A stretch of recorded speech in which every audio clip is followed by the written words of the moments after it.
जैसे ही पराग अग्रवाल को ट्विटर का नया सीईओ बनाया गया तो भारतीयों की खुशी का ठिकाना नहीं था। हर तरफ यही वाहवाह हो रही थी कि सारी बड़ी टेक कंपनीज में भारतीय राज कर रहे हैं। खुशी होनी भी चाहिए, आखिर भारत का नाम पूरी दुनिया में हो रहा है। लेकिन एक बात सोचिए कि टॉप टेक कंपनीज के ये भारतीय सीईओज आखिर भारत में कितना निवेश लेकर आए हैं, कितने भारतीयों के लिए इन्होंने रोजगार पैदा किया है।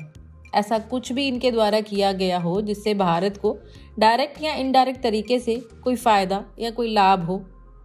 शायद इसका जवाब है जीरो, शून्य।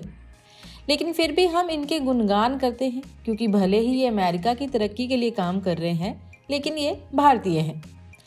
चलिए अब बात करते हैं भारतीय उद्योगपतियों की, जैसे कि अंबानी, अडानी।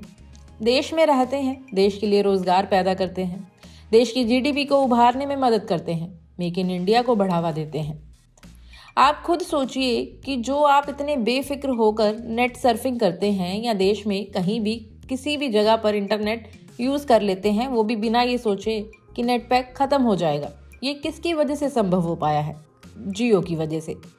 वरना वो दिन भी आपको याद होंगे जब टेलीकॉम कंपनीज 250 रुपये में 1 GB डाटा देती थी, वो भी 1 महीने का, और वो जल्दी ख़त्म ना हो जाए इसलिए हम अपना मोबाइल डाटा हमेशा ऑफ ही करके रखते थे।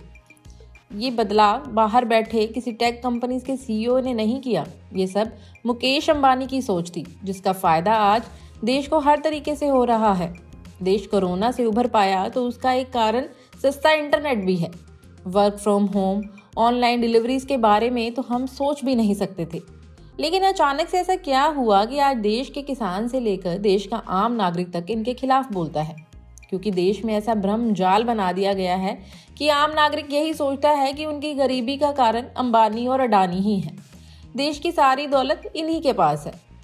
अब ये भ्रम जाल किसने बनाया? जाहिर सी बात है, देश के ओपोजिशन ने, और खासकर कांग्रेस और टीएमसी ने।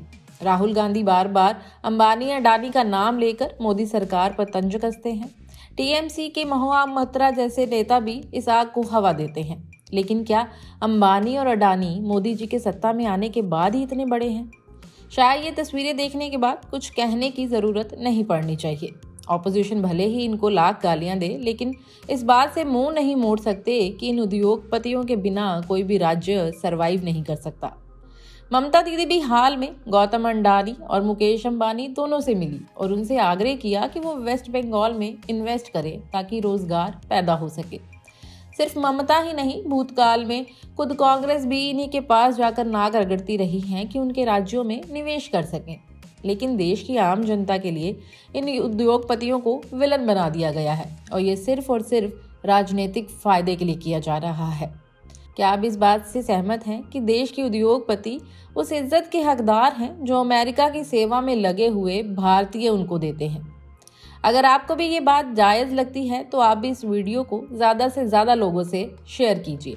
धन्यवाद।